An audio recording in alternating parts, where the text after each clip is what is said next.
मैं बचपन से देख रही थी कि अब्बू मेरी अम्मी को मारते थे। एक दिन गुस्से में मैंने अब्बू को मार दिया, लेकिन अम्मी ने मुझे बचाने के लिए इल्जाम अपने सिर पर ले लिया। मेरी अम्मी को फांसी की सजा हो गई। मरने से पहले अम्मी ने कहा, बेटा, मेरी मैयत को जेल में ही दफन करना और 3 दिन के बाद कब्र खोलना। मैंने वैसा ही किया, लेकिन जैसे ही तीसरे दिन अम्मी की कब्र खोली तो मेरे पैरों तले से जमीन निकल गई। वो लगातार अम्मी पर थप्पड़ों की बारिश कर रहा था। मेरी अम्मी के चेहरे पर दर्द और बेबसी साफ झलक रही थी। अम्मी ने हमेशा जुल्म सहा था, इसलिए अब्बू की इतनी हिम्मत बढ़ चुकी थी। मेरे कानों में उसके थप्पड़ों की गूंज पत्थरों की तरह लग रही थी। कहने को तो वो मेरा अब्बू था, लेकिन मेरी नज़र में वो हमेशा से एक जालिम शख्स रहा था। मुझे कभी उसके लिए अब्बू जैसे लफ्ज़ का कोई मतलब समझ नहीं आया, क्योंकि जहाँ मोहब्बत और हिफाजत होती है, वहीं ये अल्फाज जन्म लेते हैं। लेकिन इस घर में तो बस जुल्म और खौफ का राज था। छोड़ो, खुदा के लिए छोड़ो अम्मी को, मैं चिल्लाई। आंसू मेरे चेहरे पर बह रहे थे। दिल में हजारों दर्द थे, लेकिन मेरे शब्द उसके कानों तक नहीं पहुंच रहे थे। अब्बू, क्या मिलता है आपको इस सब से? अम्मी ने आपका क्या बिगाड़ा है? प्लीज बस करें, आपको खुदा का वास्ता है, छोड़ दीजिए अम्मी को। मैं उसके पैरों से लिपट गई, अपनी सारी ताकत से उसके हाथ को रोकने की कोशिश की, लेकिन उसका गुस्सा ऐसा था जैसे किसी पहाड़ को हिलाने की कोशिश हो। अब्बू प्लीज देखिए, अम्मी बर्दाश्त नहीं कर सकती। अल्लाह के वास्ते इनके हाल पर रहम करें। मेरी आवाज लरज रही थी, दिल बेकाबू हो रहा था, लेकिन वो मेरी इल्तिजा को नजरअंदाज कर रहा था। हर थप्पड़ के साथ मेरा दिल जैसे फट रहा था। मैं सोच रही थी कि ये जुल्म कब तक जारी रहेगा, कब तक मेरी अम्मी ऐसे जीने पर मजबूर रहेगी। अगर अब्बू ऐसे ही मारते रहे तो आज यकीनन अम्मी की जान निकल जाएगी। अब्बू के हाथ रुकने का नाम ही नहीं ले रहे थे। हर थप्पड़ के साथ अम्मी की सांसें जैसे रुकने लगी और मेरा दिल बेकाबू हो गया। मैंने इधर उधर भागते हुए दीवार के साथ लगी पुरानी लकड़ी की कुर्सी उठाई और बिना सोचे समझे पूरे जोर से अब्बू के सिर पर दे मारी। अब्बू एक लम्हे के लिए सख्त हो गए। उनकी आंखों में लम्हे भर के लिए हैरानी नजर आई और फिर वो धड़ाम से जमीन पर गिर पड़े। साथ ही अम्मी भी जमीन पर गिर पड़ी, जैसे उनकी सारी ताकत खत्म हो चुकी हो। अम्मी, मैं चीख कर उनकी तरफ दौड़ी। दिल खौफ और पशेमानी में डूबा हुआ था। मैंने कांपते हाथों से उन्हें उठाने की कोशिश की और चारपाई पर बिठाया। उनका चेहरा जर्द हो चुका था। मैंने जल्दी से पानी का गिलास उठाया और उनके होठों तक ले गई। अम्मी ने कांपते हाथों से गिलास पकड़ा और एक घूंट पिया, लेकिन उनके चेहरे पर अब भी बेबसी और दर्द की झलक थी। अम्मी, आप ठीक हैं? मेरी आवाज़ कांप रही थी, दिल की धड़कनें बेकाबू थीं। अम्मी ने कुछ लम्हों के लिए आंखें बंद की, फिर आहिस्ता से बोली, हाँ, मैं ठीक हूँ। उन्होंने एक नज़र मुझ पर डाली, जैसे वो मेरी हालत समझ रही हो। मैंने भी कुछ पल सांसें भरी और फिर अब्बू की तरफ देखने लगी। अब्बू वहीं जमीन पर पड़े थे, बिल्कुल बेहलचल। अब्बू, मैंने आहिस्ता से कहा। दिल में एक खौफनाक एहसास जन्म ले रहा था। मैं कांपते कदमों से उनकी तरफ बढ़ी और उन्हें हिलाया, लेकिन उनके जिस्म में कोई हरकत नहीं थी। अब्बू, मेरी सांसें रुक गईं। मैं उनके चेहरे के करीब झुकी और उनकी सांसें सुनने की कोशिश की, लेकिन वहां सिर्फ खामोशी थी, एक ऐसी खामोशी जो कभी खत्म ना होने वाली थी। अम्मी, मेरी चीख से जैसे कमरा गूंज उठा। अम्मी, वो सांस नहीं ले रहे। अम्मी एक लम्हे के लिए सख्त हो गईं, फिर जल्दी से जमीन पर गिरते ही कदमों के साथ अब्बू की तरफ दौड़ी। उन्होंने अब्बू की नब्ज देखने की कोशिश की और फिर जैसे एक लम्हे में वे दुनिया से कट गईं। ये तो मर चुका है। ये अल्फाज सुनकर जैसे मेरे ऊपर आसमान टूट पड़ा। मैं चीख उठी, नहीं, ये नहीं हो सकता। अब्बू उठो, खुदा के लिए उठो। मैं उनके सीने पर हाथ मारने लगी, लेकिन उनके जिस्म में कोई हरकत नहीं हुई। अम्मी की आंखों में आंसू भर आए।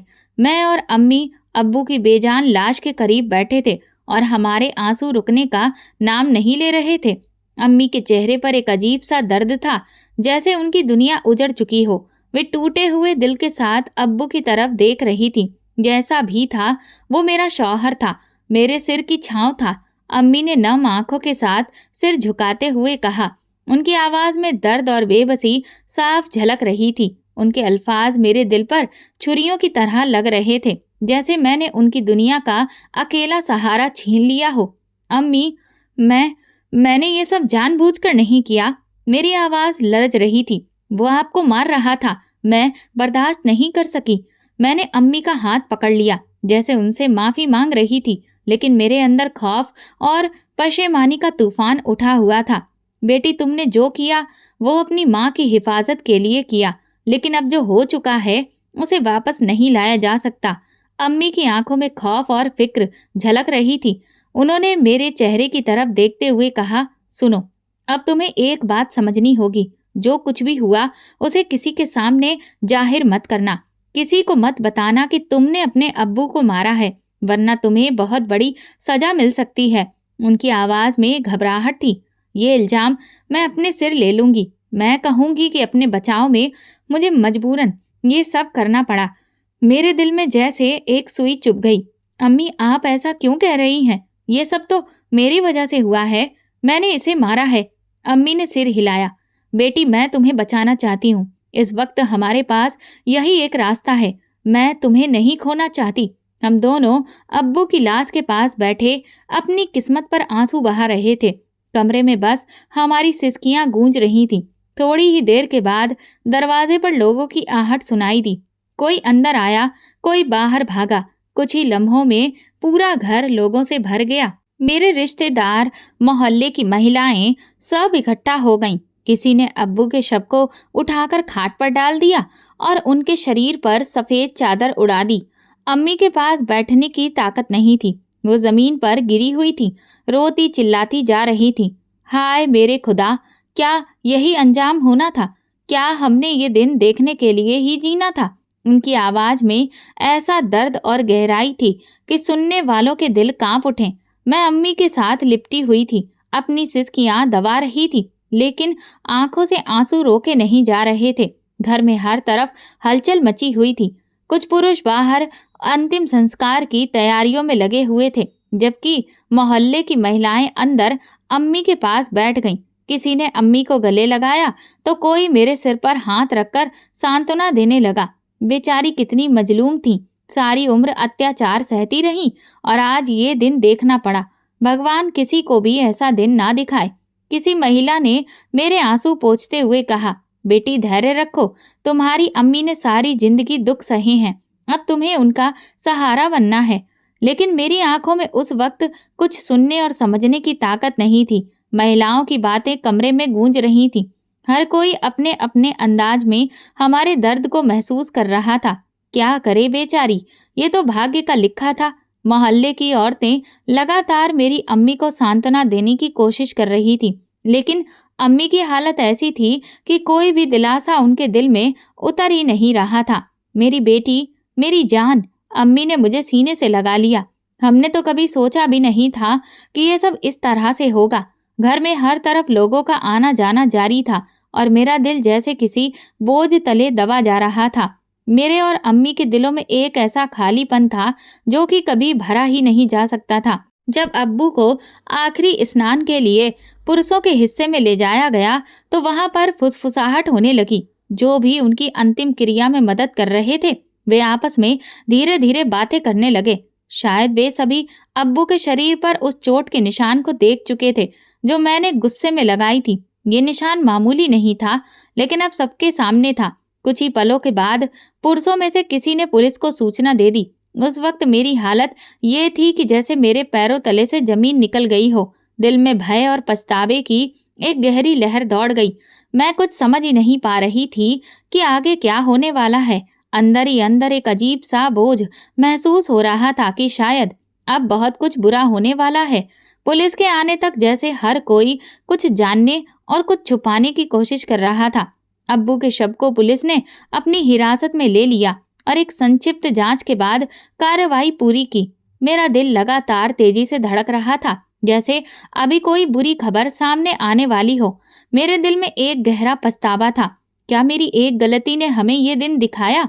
जब आखिरकार अब्बू को मिट्टी के सुपुर्द किया जाने लगा तो मेरी आंखों के सामने वो अंतिम दृश्य घूमने लगा। मैंने अपने ही हाथों से अपने पिता को मार दिया। मेरे मन में सवालों और पछतावे की बाढ़ आ गई और ये दर्द असहनीय होता जा रहा था। पुलिस की मौजूदगी और उनके सवालों ने माहौल को अब और भी ज्यादा गंभीर बना दिया था। मुझे उस वक्त ये अंदाजा बिल्कुल भी नहीं था कि मेरी अम्मी को बचाने की कोशिश में अब्बू की जान चली जाएगी। अब्बू तो जीवन भर हमारे लिए सुख शांति का कारण नहीं बन सके, लेकिन उनकी मृत्यु ने भी हमारी जिंदगी में एक बहुत बड़ा तूफान खड़ा कर दिया था। पुलिस की पूछताछ के दौरान अम्मी ने सारा दोष अपने सिर पर ले लिया। उन्होंने कहा कि वो मुझ पर बहुत अत्याचार करता था, मुझे बहुत ज्यादा मारता पीटता था और अब तो हद ही हो गई थी। अगर मैंने उसे ना मारा होता तो आज मैं खुद यहाँ पर मर चुकी होती। लेकिन पुलिस के पास अम्मी की हर बात का उलट जवाब था। अधिकारी ने कहा, अगर वो इतना ही क्रूर पति था तो पहले पुलिस में शिकायत क्यों नहीं की? मैंने बताया, अम्मी में तो हिम्मत ही नहीं थी कि अब्बू की शिकायत किसी से करती। अधिकारी ने कहा, फिर तुम शिकायत कर सकती थी। अगर इतनी ही कमजोर थी तो मार कैसे दिया अपने पति को? अगर वो जालिम था और मारता पीटता था तो न्याय के लिए पुलिस तो मौजूद है ना। अगर हर महिला अपने पति को इसी तरह से मारना शुरू कर देगी तो फिर पुलिस का क्या काम रह जाएगा? बहरहाल, हत्या किसी भी सूरत में माफ नहीं की जा सकती है। ये कहकर अधिकारी ने महिला कांस्टेबल को आदेश दिया कि अम्मी को गाड़ी में बैठाया जाए। मैं वहीं पर रोती बिलखती रह गई। मेरी अम्मी तो ऐसी बेबस थी जिन्होंने अब्बू का भी अत्याचार सहा और अब मेरे गुनाह की सजा भी उन्होंने अपने सिर पर ले ली। मैं चाहकर भी पुलिस के सामने सच नहीं बोल सकी और अपनी माँ को जेल भेज दिया। दूसरी ओर अब्बू के शव को भी दफनाने के बजाय पोस्टमार्टम के लिए भेज दिया गया। ये देखकर मैंने बहुत विरोध किया और उन्हें रोकने की कोशिश की, लेकिन कोई भी मेरी बात को सुनने के लिए तैयार ही नहीं था। मैं उन्हें समझाने में असफल रही। वे मुझे एक छोटी बच्ची ही समझ रहे थे और मेरी बातों को कोई भी अहमियत नहीं दे रहे थे। मोहल्ले की कुछ महिलाओं ने मेरे बाजू को पकड़कर मुझे वहां से पीछे हटा दिया और मुझे शांत करने की कोशिश करने लगी। मैं खुद को उनकी पकड़ से आजाद करवाने में हलकान हो रही थी, मगर उनकी पकड़ बहुत मजबूत थी। अम्मी ने जाते हुए आंखों ही आंखों में मुझे संतुष्ट रहने का और चुप रहने का इशारा किया था, ये जानते हुए भी कि वे मेरा सुकून अपने साथ में ही लेकर चली गई हैं। मेरी आंखों के सामने अपनी माँ का बूढ़ा चेहरा घूम रहा था। वे उम्र के उस पड़ाव पर थीं कि उन्हें आराम और सुकून की जरूरत थी, मगर मेरी गलती की वजह से वे इस सब से वंचित हो गई थीं। अक्सर अम्मी मेरे पास बैठती थीं और मुझसे अपने दिल की बातें साझा करती थीं। वे मुझसे कहती थीं, बेटी, मेरी इच्छा है कि मेरा बुढ़ापा बहुत ही सुकून से गुजरे। उसके बाद उनकी आंखों में आंसू आ जाते थे और वे अब्बू की तरफ इशारा करते हुए कहती थीं, मगर ये इंसान मुझे सुकून से नहीं जीने देगा। मुझे लगता है कि ये मेरा बुढ़ापा भी खराब कर देगा। मैं उस वक्त अम्मी को गले लगा लेती थी और उन्हें तसल्ली देते हुए कहती थी, मेरे होते हुए आपको चिंता करने की जरूरत नहीं। मुझे बस थोड़ा सा और समय दे दीजिए। मैं आपसे वादा करती हूँ कि आपकी जिंदगी को मैं खुशियों से भर दूंगी। अम्मी ने मुझे समय दे दिया था, लेकिन मैंने सब कुछ बर्बाद कर दिया। उनकी जिंदगी की खुशियों से भरने के बजाय मैंने उल्टा उन्हें कांटों से भर दिया था। मोहल्ले भर की औरतें मेरी अम्मी के बारे में तरह तरह की बातें कर रही थीं। पहले वे उनकी तरफदारी करती थीं, मगर अब सबकी जुबान पर बस एक ही बात थी कि जालिम औरत ने अपने पति को मार डाला। शाम के वक्त अब मैं खाला जरीन की गोद में सिर रखकर लेटी हुई थी। वे मेरे बालों में उंगलियां फेर रही थीं, जिससे मुझे थोड़ा सा सुकून महसूस हो रहा था। मेरी आंखों से तेजी से आंसू बह रहे थे। उन्होंने प्यार से मेरे चेहरे पर हाथ फेरा और कहने लगी, अरे तू क्यों रो रही है? सब कुछ ठीक हो जाएगा। उनकी बात सुनकर मैंने शिकायत भरी नजरों से उनके चेहरे की तरफ देखा और तेजी से इनकार में सिर हिलाते हुए कहा, कुछ भी ठीक नहीं होगा, बल्कि अब सब कुछ बर्बाद हो जाएगा। वे मुझसे कहने लगी, तुम्हारी अम्मी के साथ मैंने अपनी जिंदगी के 10 साल बिताए हैं। 5 साल तक हमारी दोस्ती रही और फिर मैं उनके मोहल्ले में आ गई। मैं उन्हें बहुत अच्छे से जानती हूँ। वे इतनी जालिम नहीं हो सकती। उनका दिल एक नन्ही चिड़िया जितना मासूम है। अगर वे किसी छिपकली को भी मार देती तो कई कई दिन तक रोती रहती। आखिर वे किसी इंसान को कैसे मार सकती हैं? उन्होंने तेजी से इनकार में सिर हिलाया और दोबारा मुझे तसल्ली देते हुए कहा, तुम्हारी अम्मी बहुत ही नेक औरत है। वो अपने खुदा से बहुत ज्यादा डरती है। उन्होंने कभी भी जिंदगी में कोई ऐसा काम नहीं किया जो खुदा को नापसंद हो। कभी कभार तो मैं हैरान हो जाती थी और सोचती थी कि कोई इंसान इतना नेक कैसे हो सकता है। आखिर कोई इंसान खुद पर इतना ज्यादा नियंत्रण कैसे रख सकता है? और फिर मेरे सामने तुम्हारी अम्मी की मिसाल होती थी। वे औरत सच कह रही थी। मेरी अम्मी किसी का कत्ल नहीं कर सकती थी। इस बार भी उन्होंने किसी को नहीं मारा था, बल्कि हत्यारा तो मैं थी। गुनाह मुझसे हुआ था, मगर इसका प्रायश्चित मेरी अम्मी कर रही थी। मैंने खाला जरीन से पूछा, अगर आपसे कोई गुनाह हो जाए लेकिन कोई दूसरा उस गुनाह का इल्जाम लेने के लिए तैयार हो जाए। अभी मैंने अपनी बात पूरी भी नहीं की थी कि वे तेजी से इनकार में सिर हिलाने लगी और कहने लगी, इंसान को ऐसा कभी भी नहीं करना चाहिए, क्योंकि साफ साफ बताया गया है कि हर इंसान का गुनाह उसके साथ ही जुड़ा होता है और उसे ही उसकी सजा मिलती है। इस दुनिया में हम चाहे किसी के साथ ज्यादती कर दें, मगर वहां ऊपर परलोक में न्याय होगा। उस दिन दूध का दूध और पानी का पानी हो जाएगा। कोई इंसान कुछ भी नहीं छुपा पाएगा। इंसान के कर्म खुद ही बोल पड़ेंगे। खाला की बातें सुनकर मैं बहुत ज्यादा डर गई थी। मुझ में और हिम्मत नहीं थी कि मैं उनके पास बैठूं। मैं उठकर कमरे में भागी और वे मुझे आवाजें देती रह गईं। अपने कमरे में जाकर मैं फूट फूट कर रोने लगी। मुझे जबरदस्त पछतावा हो रहा था। मैंने उसी वक्त अपनी चादर ओढ़ी और अपनी अम्मी से मिलने के लिए जेल चली गई। काफी देर तक कांस्टेबल ने मुझे वहीं पर बिठाए रखा। वो मुझे बड़ी ही अजीब नजरों से देख रहा था। उसकी नजरों से मुझे बहुत घुटन हो रही थी। मैं उसकी नजरों का मतलब समझ रही थी और जानबूझकर नजरअंदाज कर रही थी, क्योंकि मैं जानती थी कि अगर उसे जरा सा भी इशारा मिल गया तो वो मेरे पीछे पड़ जाएगा और फिर मुझे ब्लैकमेल करने की कोशिश करेगा।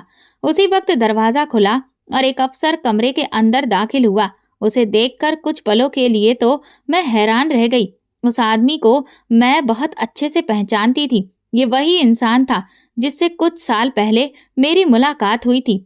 मैंने उस इंसान की मदद की थी और उसे एक मुश्किल से बाहर निकाला था। अब वही इंसान एक पुलिस अफसर के रूप में मेरे सामने खड़ा था। मुझे देखकर वो अपनी जगह से उठ खड़ा हुआ और कहने लगा, अरे तुम यहाँ क्या कर रही हो? यही सवाल मैं उससे पूछना चाहती थी, मगर इसका जवाब मुझे उसके वजूद पर पहनी हुई वर्दी से मिल गया था। मैंने उससे पूछा, क्या तुम इस थाने के सबसे बड़े अफसर हो? मेरी इस बात को सुनकर वो मुस्कुराने लगा और कहने लगा, हाँ, मैं इंस्पेक्टर अमजद। नाम तो तुम्हें पता ही होगा। अभी एक केस के सिलसिले में मैं यहाँ पर आया हुआ हूँ। एक औरत ने अपने पति को बेहद बेरहमी से मार डाला है। अब बस उसे उसके अंजाम तक मुझे पहुंचाना है।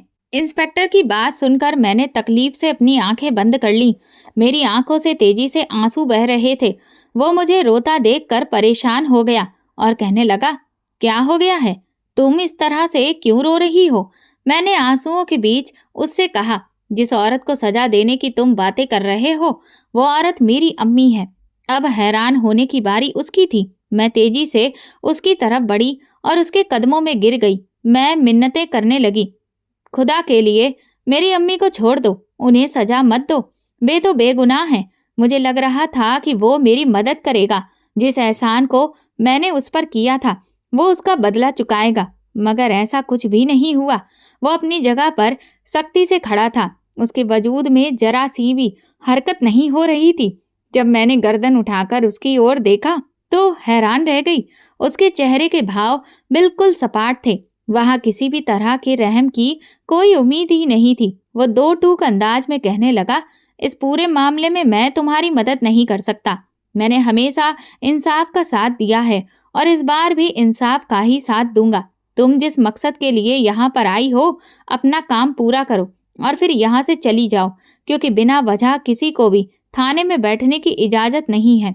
मेरी बात सुनने के बाद उसका लहजा अचानक से तल्ख हो गया था। मैं जो समझ रही थी कि वो मेरी मदद करेगा, वैसा कुछ भी नहीं हुआ। वो कांस्टेबल जो काफी देर से भूखी नजरों से मेरी तरफ देख रहा था, अब इंस्पेक्टर के आने के बाद सिर झुकाकर खड़ा हो गया था। इंस्पेक्टर अमजद ने उसकी तरफ गुस्से से देखा और चिल्लाकर कहा, मैंने पहले भी कहा था कि इस कमरे में एक महिला कांस्टेबल को भी रखा जाए, क्योंकि यहाँ औरतें आती हैं, लेकिन लगता है तुम लोगों को मेरी बात समझ में ही नहीं आती। मेल कांस्टेबल तुरंत माफी मांगने लगा और कुछ ही देर में एक महिला कांस्टेबल वहां पर आ गई। वो मुझे मेरी अम्मी से मिलाने के लिए अंदर ले गई। अम्मी ने जब मुझे वहां पर देखा तो बेचैनी से उठी और तेजी से चलती हुई मेरे पास आईं। उन्होंने मुझे डांटा और कहा, मैंने तुम्हें मना किया था कि थाने मत आना, ये जगह शरीफ लड़कियों के आने के लिए नहीं है। मैं रोते हुए बोली, ये जगह तो बेगुनाहों के लिए भी नहीं है। आपका इस मामले में कोई कसूर नहीं है, फिर भी आपने वो गुनाह अपने सिर ले लिया है। मैंने अपने सीने पर हाथ रखा और अम्मी से कहा, यहाँ बहुत बोझ है, मुझे एक लम्हे के लिए भी सुकून नहीं मिल रहा है। मुझ पर रहम कीजिए, मुझे इस बोझ से आज़ाद कर दीजिए। आप इस सज़ा की हकदार नहीं हैं। आपके साथ ये बहुत बड़ा अन्याय हो रहा है। आपने अपनी सारी ज़िंदगी पाक साफ गुजारी है। अगर आपको सज़ा हो गई तो ना सिर्फ मैं इस दुनिया में जलील और रुस्वा हो जाऊंगी, बल्कि मुझे तो लगता है कि आखिरात में मेरे लिए कोई हिस्सा ही नहीं होगा। ये कहकर मैं फूट फूट कर रोने लगी। अम्मी ने मेरे हाथ पकड़ लिए और मुझे कहने लगी, नहीं, ऐसा नहीं है, हकीकत इसके बिल्कुल उलट है। बहुत सी चीजें ऐसी हैं जिन्हें तुम नहीं जानती हो और मैं तुम्हें बताते हुए भी बहुत शर्मिंदगी महसूस करूंगी। इसलिए बेहतर यही है कि इस राज को राज ही रहने दो। जो कुछ भी हो रहा है उसे चलने दो। अम्मी की आंखों में उस वक्त आंसू थे। इससे पहले कि मैं उनसे और कोई बात कहती, वहां इंस्पेक्टर अमजद आ गया। उसने मुझसे कहा, मुलाकात का वक्त अब खत्म हो गया है, अब तुम इनसे 24 घंटे से पहले नहीं मिल सकती। मैंने यकीन से उसके चेहरे की तरफ देखा और उससे पूछा, तुम मेरे साथ इस तरह का जुल्म कैसे कर सकते हो? मेरी बात के बजाय वो मेरी अम्मी की तरफ देख रहा था। उसका चेहरा उस वक्त गुस्से की वजह से लाल था। वो कहने लगा, मैं तुम लोगों पर किसी भी तरह का जुल्म नहीं कर रहा, बल्कि मैं तो एहसान कर रहा हूँ और इस बारे में तुम्हारी अम्मी बहुत अच्छे से जानती है। फिर उसने कांस्टेबल को आवाज़ दी, जिसने मुझे घसीटते हुए वहां से बाहर निकाल लिया। मैं अपने घर वापस आ गई। रात का वक्त था। ईसा की नमाज पढ़ने के बाद मैं अपने रब के सामने गिड़गिड़ाकर दुआ करने लगी, काश पोस्टमार्टम की रिपोर्ट गलत हो जाए, पुलिस वालों को ऐसा कुछ भी ना पता चले जिससे मेरी अम्मी की जिंदगी को खतरा पहुंचे। मैं जानती थी कि ये दुआ बच्चों के जैसी है, मगर इसके बावजूद मैं किसी भी तरह से अपनी अम्मी को बचाना चाहती थी। अगले दिन सुबह सुबह खाला जरीन भागती हुई मेरे घर के अंदर दाखिल हुई और मुझे नींद से उठाते हुए कहने लगी, गजब हो गया है, गजब हो गया है। मैंने मुश्किल से अपनी आंखें खोली। पूरी रात रोने और अपनी अम्मी के बारे में सोचने की वजह से मैं काफ़ी देर से सोई थी और अभी मुझसे उठा भी नहीं पा जा रही थी। मैंने खाला से पूछा, क्या हो गया है? क्यों सुबह सुबह इस तरह से शोर मचाया हुआ है? खाला जरीन ने गुस्से से मेरे सिर पर थप्पड़ मारा और मुझे जगाते हुए कहा, उधर तुम्हारी अम्मी मुश्किल में है और तुम अपनी नींद पूरी कर रही हो। आखिर तुम किस तरह की बेटी हो? क्या सिर्फ एक ही दिन तुम्हें अपनी अम्मी का दुख हुआ था? अब क्या तुम उनकी तकलीफ को भूल चुकी हो? मेरा सोया हुआ दिमाग फौरन जाग गया। मैंने जल्दी से अपनी खाला से पूछा, अम्मी को क्या हुआ है? सब ठीक तो है? उनकी आंखों से तेजी से आंसू बहने लगे। वो मुझे कहने लगी, तुम्हारी अम्मी को फांसी की सजा सुना दी गई है। तुम्हारे अब्बू के पोस्टमार्टम के बाद ये हकीकत सबके सामने आ गई है कि उन पर अत्याचार किया गया था, जिसकी वजह से उनकी मौत हुई। और इसके अलावा एक और बात के बारे में तुम्हारा जानना बहुत ज़रूरी है। इससे पहले कि खाला मुझे वो बात बताती, मैंने उन्हें चुप करवा दिया और रोते हुए कहा, फिलहाल मुझे कुछ भी नहीं सुनना, मुझे तो बस अपनी अम्मी के पास जाना है। उन्होंने मेरा बाजू पकड़कर रोका और कहने लगी, पहले मेरी बात तो सुन लो। मगर उस वक्त मैं कुछ भी सुनने समझने की स्थिति में नहीं थी। मैं नहीं जानती थी कि उन्होंने उस वक्त क्या कहा। मेरा दिमाग तो पूरी तरह से उलझा हुआ था। उस दिन भी मैं अपनी अम्मी से नहीं मिल पाई थी। सारा दिन मैंने उनकी यादों में उनके कमरे में ही गुजारा, उनकी खुशबू महसूस करती रही। न जाने मेरे दिल में क्या आया, मैं उठी और अलमारी की तरफ बढ़ी। मैंने देखा कि वहां पर अम्मी के कपड़े रखे हुए थे। सबसे निचला खाना खाली था, जिसमें कुछ किताबें रखी थीं। मैं हैरान रह गई। मुझे पता है कि मेरे बारे में हकीकत जानने के बाद तुम्हें मुझसे नफरत नहीं होगी, बल्कि तुम्हें मुझसे हमदर्दी हो जाएगी। मैंने कभी भी कुछ गलत करने की कोशिश नहीं की, बल्कि हमेशा यही चाहा था कि सब कुछ ठीक हो जाए। मैं जानती थी कि मेरा तरीका थोड़ा सा गलत था। अगर वो मेरे रास्ते की रुकावट ना बनता तो मैं अपने मकसद में कामयाब हो जाती। ये पढ़कर मैं बहुत ज़्यादा परेशान हो गई। मैं नहीं जानती थी कि ये किसकी किताब है और किसने अपनी ज़िंदगी के बारे में लिखा हुआ है। वहाँ पर कोई नाम वगैरह भी मौजूद नहीं था। इससे पहले कि मैं सफ़ा पलटती, मुझे खाला ज़रीन की आवाज़ दोबारा से सुनाई दी। वो जल्दी से कमरे के अंदर दाखिल हुई और मेरे हाथों से किताबें लेते हुए मुझे डांटने लगी और कहने लगी, तुमने किसकी इजाज़त से अपनी अम्मी की अलमारी खोली है? अब की बार मुझे गुस्सा आ गया। मैंने उन्हें कहा, आप ये बात भूल रही हैं कि वो मेरी अम्मी है और मैं उन पर हक रखती हूँ। उनकी चीज़ों पर भी मेरा उतना ही हक है जितना उनके वजूद पर है। उन्होंने मुझे गुस्से से घूरा और कहा, उसकी किताबों को उठाने की इजाज़त किसी को भी नहीं है। मैंने आज तक खुद उसकी कोई डायरी नहीं पढ़ी। मैंने उनसे हैरत से पूछा, अम्मी तो पढ़ना लिखना जानती ही नहीं थी। वो पुरअसरार अंदाज में मुस्कुराने लगी और मुझसे कहने लगी, बहुत सी ऐसी चीज़ें हैं जिनके बारे में तुम भी नहीं जानती। वक्त गुजरने के साथ साथ तुम्हें उनके बारे में पता चलेगा। जल्दबाजी दिखाने का कोई भी फायदा नहीं है। जो कुछ भी हो रहा है उसे कबूल कर लो, यही तुम्हारे लिए बेहतर है। वो किताबें लेकर मेरे कमरे से निकल गईं और मुझमें इतनी हिम्मत नहीं थी कि मैं उन्हें रोक सकूं। न जाने कौन सी ताकत थी जो मुझे पीछे हटा रही थी। किताबें लेकर वो वहां से चली गई और फिर अगले ही दिन मुझे अपनी अम्मी से मिलने की इजाज़त भी मिल गई। मुझे कॉल करने वाला इंसान कोई और नहीं बल्कि इंस्पेक्टर अमजद ही था। सबसे पहले उसने मुझे माजी की और अपने पुराने रवैये की माफ़ी मांगी। उसने मुझे कहा, मैं तुम्हारे साथ सख्ती नहीं करना चाहता था, लेकिन मैं जानता था कि अगर उस वक्त मैं तुमसे सख्त लहजे में बातें नहीं करूँगा तो तुम्हारे दिल में कोई गलतफहमी पैदा हो जाएगी और तुम्हें ये लगेगा कि शायद मैं तुम्हारी मदद कर सकता हूँ। मैं तुम्हारे दिल से हर तरह की खुशफहमी को दूर करना चाहता था। मैं चंद लम्हों के लिए खामोश हो गई। फिर मैंने उससे दोबारा एक उम्मीद से पूछा। मैंने उससे कहा, अतीत में मैंने तुम्हारी जिंदगी को बचाया था और तुम्हारे दोबारा से जीने की उम्मीद थमाई थी। वो हंसने लगा और कहने लगा, अब तुम मुझसे उसका बदला लेना चाहती हो? मैंने भी उसकी बात की तय कर दी और कहा, हाँ, मैं तुमसे उस बात का बदला लेना चाहती हूँ। मैं चाहती हूँ कि जिस तरह से अतीत में मैंने तुम्हारी मदद की है, बिल्कुल इसी तरह, इसी हाल में तुम भी मेरी मदद करो और मेरी अम्मी को इस सजा से बचा लो। चंद नौके के लिए वो भी खामोश हो गया। फिर मुझसे कहने लगा, मैं तुम्हारी मदद जरूर करूँगा, क्योंकि अभी तुम एक बहुत ही बड़ी मुश्किल में फंसने वाली हो और इससे निकलने के लिए तुम्हें मेरी ही ज़रूरत पड़ेगी और मैं समझता हूँ कि वो मुश्किल इस मुश्किल से कई गुना बड़ी होगी। फिलहाल इस तरह की बातों का कोई भी फ़ायदा नहीं है। तुम अगर अपनी अम्मी से मिलना चाहती हो तो थाने चली आओ। तुम्हारे पास सिर्फ और सिर्फ 2 घंटों का वक्त है। इस दौरान तुम अपनी अम्मी से जितनी भी बातें कर सकती हो कर लो, क्योंकि दोबारा तुम्हें मौका नहीं मिलेगा। ये कहकर उसने कॉल काट दी। मैं जल्दी से चादर ओढ़कर दोबारा से जेल पहुंच गई। अम्मी दीवार के साथ टेक लगाकर बैठी हुई थी। उनके चेहरे पर गहरा सुकून था। वो बिल्कुल भी परेशान नजर नहीं आ रही थी। मुझे देखकर वो उठ गईं और तेजी से चलती हुई मेरे पास आईं। उन्होंने मेरे हाथ पकड़ लिए। अब उनकी आंखों से आंसू बह रहे थे। थोड़ी देर पहले जो सुकून था वो गायब हो चुका था।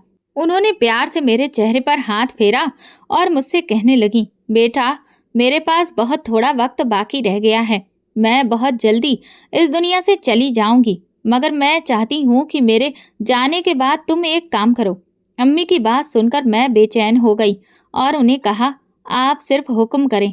मैं आपके लिए कुछ भी करने के लिए तैयार हूँ। अम्मी मुझसे कहने लगी, मेरी मैयत को जेल के अंदर ही दफन करना और 3 दिन के बाद उस कब्र को खोलना। उनकी ये बात सुनकर मैंने बेयकीनी से उनके चेहरे की तरफ देखा। ये तो बहुत ही अजीबो-गरीब सी बात थी। ऐसा करना भी मुमकिन ही नहीं था। तो मैंने उन्हें कहा, ये जेल मेरी अपनी कस्टडी में नहीं है। मैं आपको कैसे यहाँ पर दफन कर सकती हूँ? मुझे बिल्कुल भी इस बात की इजाज़त नहीं मिलेगी। अब की बार वो ज़ोर-ज़ोर से रोने लगी और फिर मुझसे कहने लगी, तुम्हें कुछ भी करके ये सब करना ही होगा। ये मेरी वसीयत है जिसे तुम्हें माननी ही होगी।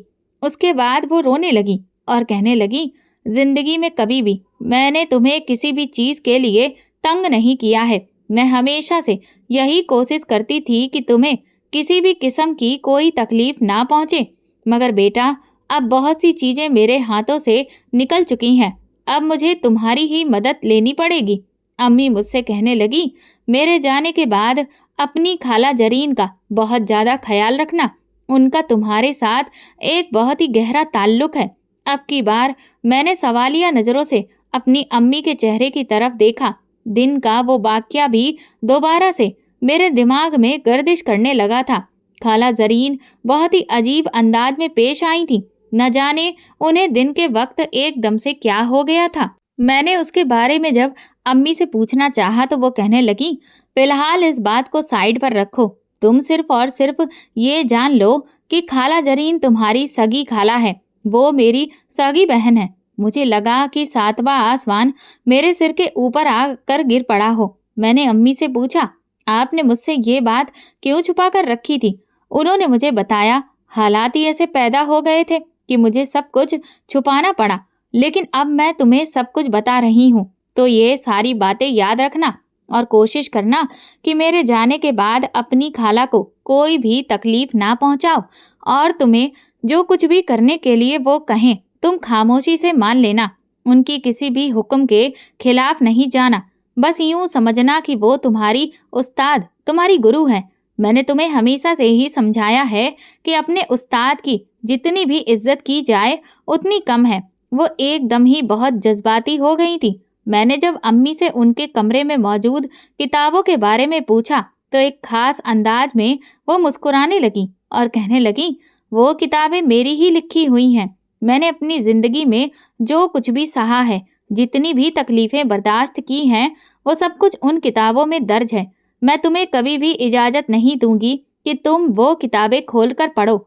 अम्मी ने साफ अल्फाज में मुझे समझा दिया था कि मैं उनकी किताबों की तरफ देखने की कोशिश भी ना करूं।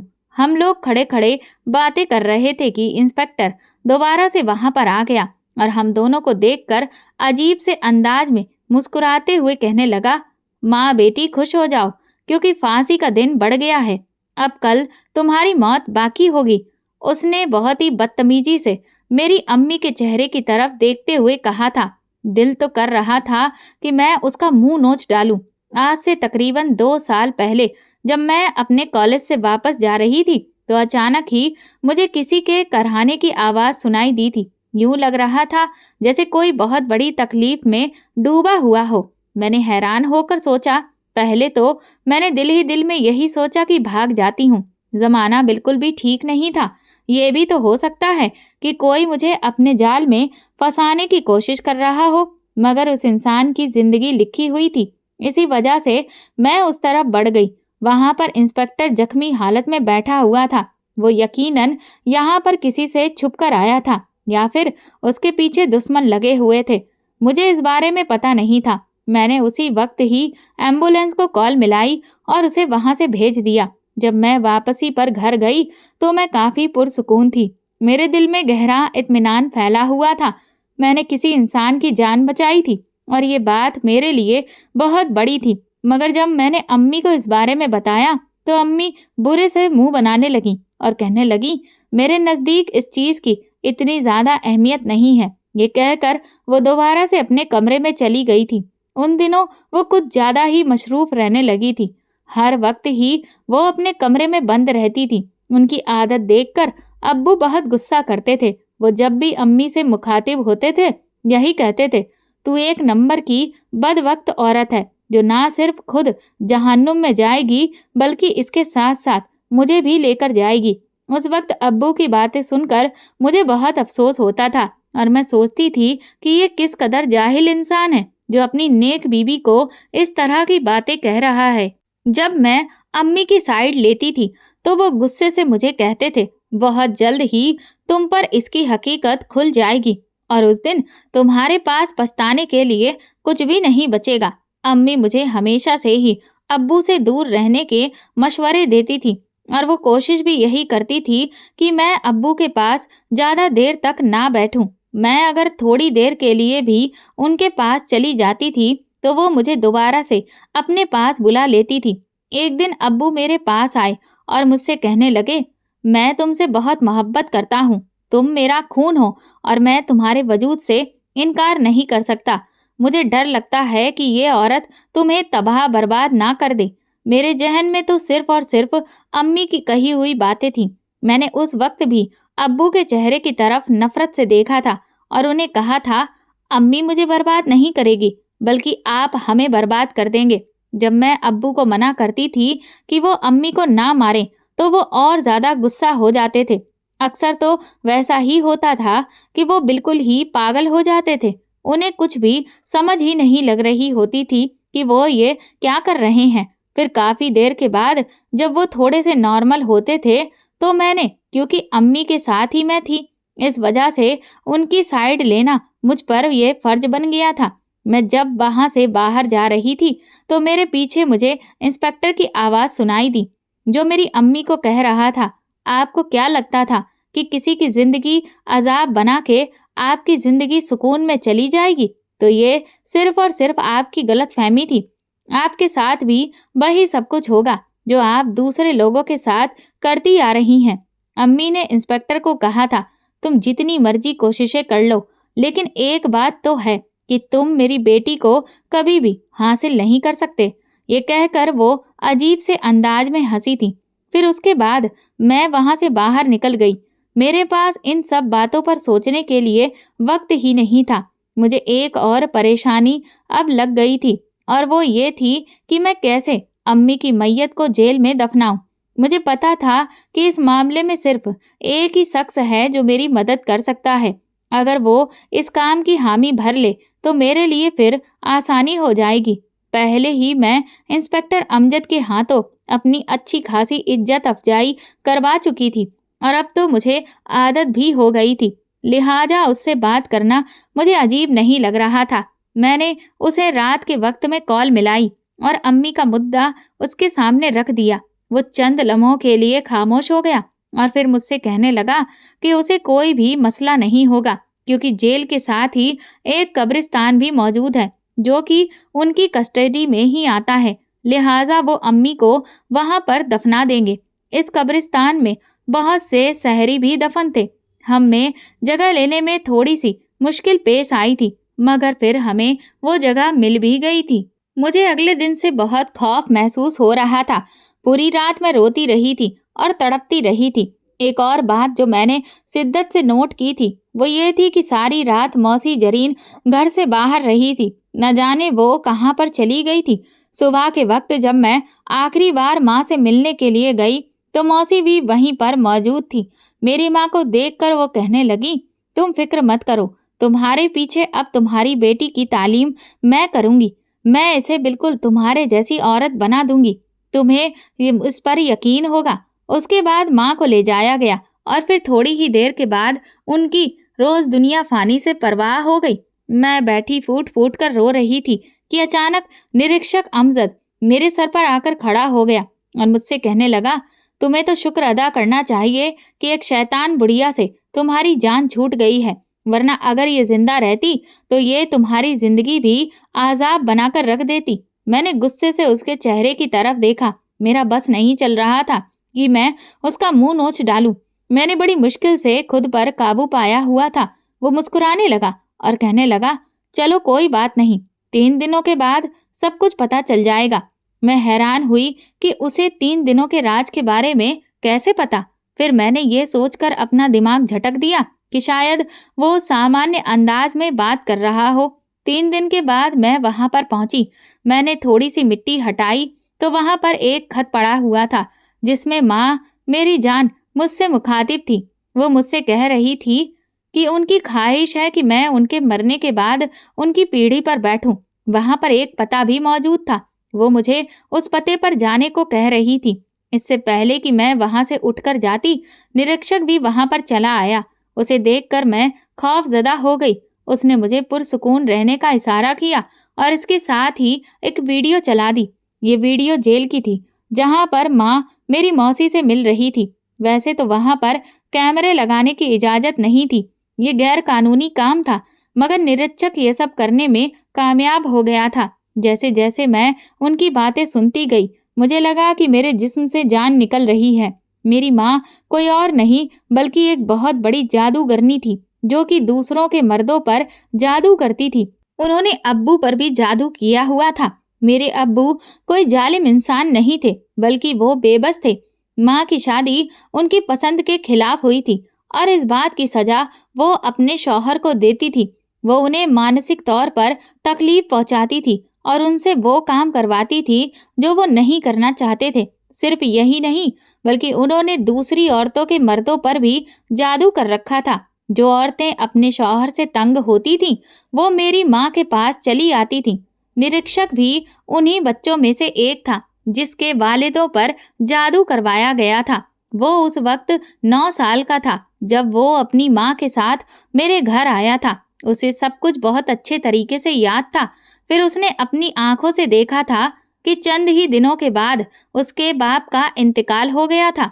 उसका बाप एक मानसिक मरीज बन गया था जिसने छत से छलांग लगा दी थी। उस दिन ही उसने खुद से ये फैसला कर लिया था कि वो इस औरत को जरूर सजा देगा, मगर इतना अरसा गुजरने के बावजूद भी वो उसके खिलाफ कोई सबूत इकट्ठा नहीं कर पाया था। मुझ पर यह भी राज खुला था कि उस दिन अपने बाप का कत्ल मैंने गुस्से में नहीं बल्कि उस जादू के जोर में आकर किया था जो मेरी माँ ने मुझ पर कर दिया था। और अब माँ की ये ख्वाहिश थी कि मैं मौसी के साथ उनकी पीढ़ी पर बैठूं और यही काम सीखूं। अगर निरीक्षक मुझे माँ के अतीत की करतूतों के बारे में नहीं बताता तो शायद मैं मौसी की बातों में भी आ जाती। मेरी आंखों से तेजी से आंसू बह रहे थे। मुझे उस वक्त शदीद शर्मिंदगी का एहसास हो रहा था। निरीक्षक मुझे देखकर कहने लगा, जब मैंने तुम्हें पहली नजर देखा था तभी तुम्हें पसंद करने लगा था, और बाद में जब मुझे ये पता चला कि तुम उस औरत की बेटी हो तो मुझे बहुत दुख हुआ था, मगर मैंने खुद से ये भी फैसला किया था कि मैं तुम्हें इस दलदल में फंसने नहीं दूंगा, बल्कि बहुत जल्द तुम्हें यहाँ से निकाल दूंगा। तुम्हारी माँ ने अतीत में जो कुछ भी किया, बल्कि अपनी जिंदगी में जो कुछ भी किया, उसकी सजा तो उन्हें मिल ही जाएगी। मैं नहीं चाहता कि तुम भी अपनी जिंदगी को बर्बाद करो। मैंने उसके चेहरे की तरफ उम्मीद से देखा और उससे पूछा, क्या तुम मेरी जिंदगी संवारने में मेरी मदद करोगे? उसने तेजी से हाँ में सिर हिलाया और कहने लगा, हाँ, मैं हर मोड़ पर तुम्हारी मदद करूंगा। अगले ही दिन उसने मुझसे निकाह कर लिया था। दूसरी तरफ मौसी ने मुझे 2-3 बार अपने काबू में करने की कोशिश की, मगर मैंने उन्हें 2 टूक और साफ अल्फाज में ये बता दिया कि मैं अब उनकी कोई भी बात नहीं मान सकती। मुझे उनसे बहुत खौफ महसूस होता था, इसीलिए थोड़े ही अरसे के बाद मेरे शौहर ने दूसरे शहर में अपना ट्रांसफर करवा दिया और मैं उसके साथ हमेशा हमेशा के लिए वहां पर से चली गई। अब भी जब मैं सोचती हूँ कि मेरी माँ ने इतनी स्याह काली जिंदगी गुजारी है तो मेरा पूरा वजूद खौफ से कांप जाता है और मैं अपने आप को शुक्र अदा करती हूँ कि मैं इस सब से महफूज रही।